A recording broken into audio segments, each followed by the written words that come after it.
Je m'appelle Jean-Jacques Tallement et je suis un ancien de la LPO, ancien salarié. J'ai travaillé une trentaine d'années au sein de l'association et à la fin de cette période, j'ai travaillé à la conservation des sites qu'on pouvait avoir protégés par ailleurs en région Auvergne.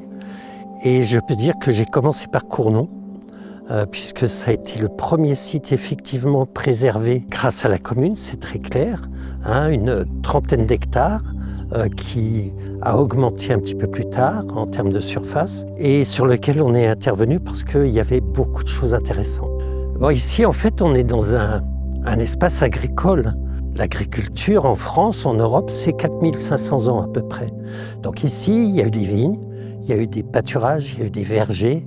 On est dans des pentes qui, mine de rien, sont quand même assez importantes.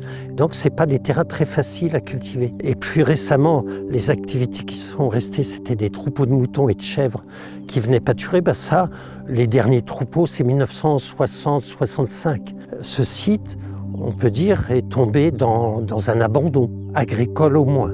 Et en fait, on s'est aperçu que s'est installée une végétation naturelle qui s'est avérée être très intéressant dans 3 domaines. Alors je sais que je parlerai des oiseaux, mais en numéro 1, c'est la flore. En numéro 2, ce sont les papillons. Et en 3, les oiseaux. L'intérêt du site pour les oiseaux, c'est lié, je disais, à cette variété de milieux. Il y a des pelouses qui sont d'anciennes pâtures ou d'anciens vergers. Il y a des petits bosquets qui se sont installés. Il y a des buissons aussi, beaucoup de buissons qui se sont installés.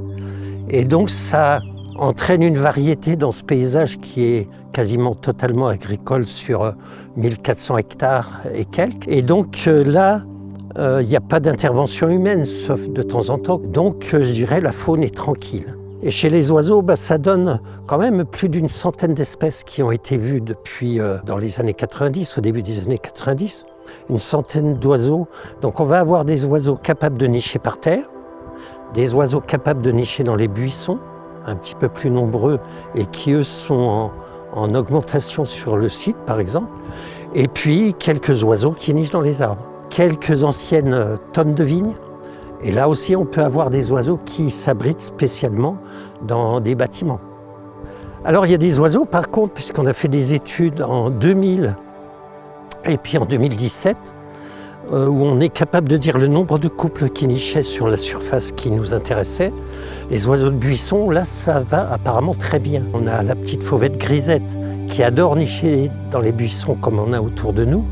On est passé d'une vingtaine de couples comme ça de mémoire à presque 50. Son retour, son augmentation tient aussi au fait que dans la municipalité, peut-être que certains agriculteurs, on a laissé revenir des haies au bord des chemins. Et elles et d'autres sont intéressés par ce retour. Vous avez le tarier-pâtre, vous avez aussi un petit peu la tourterelle des bois, le rossignol qui a réaugmenté. Donc j'ai donné quelques éléments de la vie des oiseaux sur le site de Cournon. Ce site protégé, et on en a parlé déjà depuis plusieurs années, c'est un espace limité. On est passé d'une trentaine d'hectares à une cinquantaine, et là il y a des projets d'agrandissement. Et c'est vrai que quand vous regardez autour, d'abord on est dans un milieu conventionnel, j'ai parlé d'agriculture conventionnelle, et avec ses impacts très forts sur la biodiversité, mais ce milieu se comporte comme une île.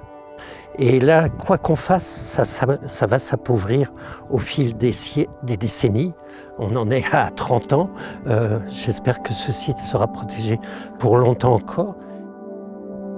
Alors maintenant, je vous invite à poursuivre votre chemin et puis à vous arrêter sur la pelouse sèche pour observer cette fois les papillons.